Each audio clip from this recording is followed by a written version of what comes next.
3 psychological signs someone is secretly thinking about you. Well, you didn't hear from them today. No text. No call. No reason at all to think about them. And yet, there they were. 3 o'clock in the afternoon, out of nowhere, their face just appeared in your mind. You weren't trying to think about them. You weren't triggered by a song or a smell.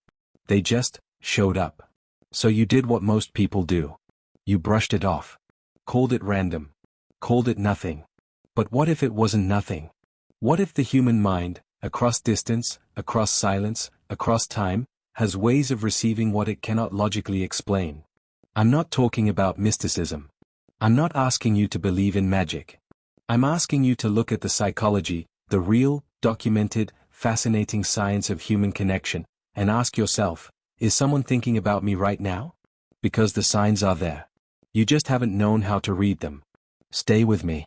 Because by the end of this video, you're going to look at 3 very specific moments in your life completely differently. Sign 1, you keep randomly thinking about them. Let's start with the one that brought you to this video in the first place. Whether that's longing, regret, love, or even anger, we can become more mentally activated around thoughts of them, even without any external trigger. Think of it like 2 tuning forks. Strike one, and the other vibrates, without being touched. This doesn't mean you're psychic.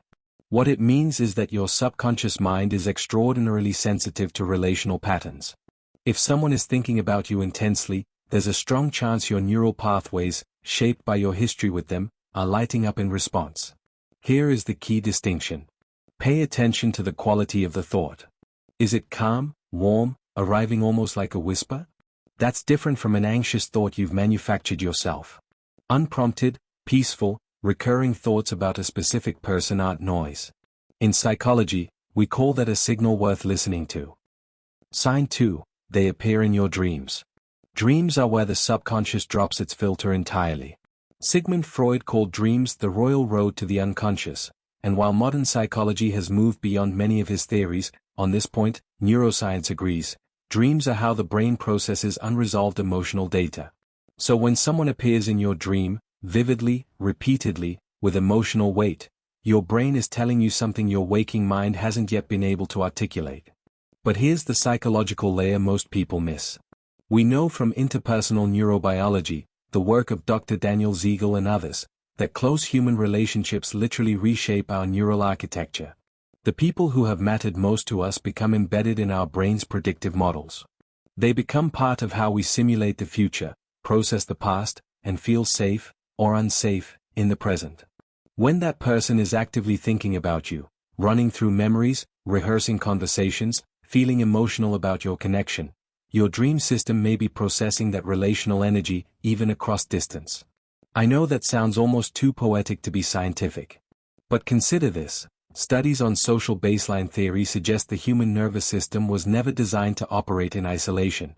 We are wired, at the neurological level, to remain in implicit communication with those we've bonded with. Distance changes the medium. It doesn't always cut the signal. If they've been showing up in your sleep lately, don't dismiss it as coincidence. Ask yourself, what were they feeling in the dream? What did the dream leave you with? Your subconscious is not random. It's precise. Sign 3, you feel sudden, unexplained emotional shifts. This is the sign almost nobody talks about, and it might be the most psychologically significant of all. You're going about your day. Completely fine.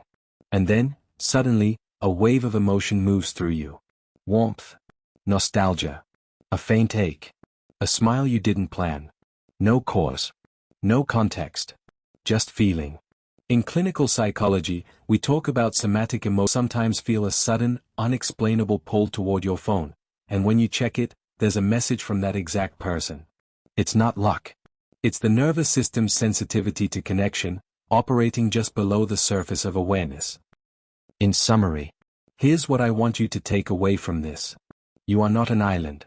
The relationships that have shaped you, the people who have truly seen you, they don't disappear when they go quiet. Connection doesn't require proximity. And the mind, yours and theirs, is always working beneath the surface. The next time you feel that pull, that unprompted thought, that vivid dream, that wave of feeling you can't explain, don't rush to rationalize it away. Sit with it. It might just be someone, somewhere, thinking of you. If this resonated with you, you already know who came to mind while you were watching. Don't ignore that.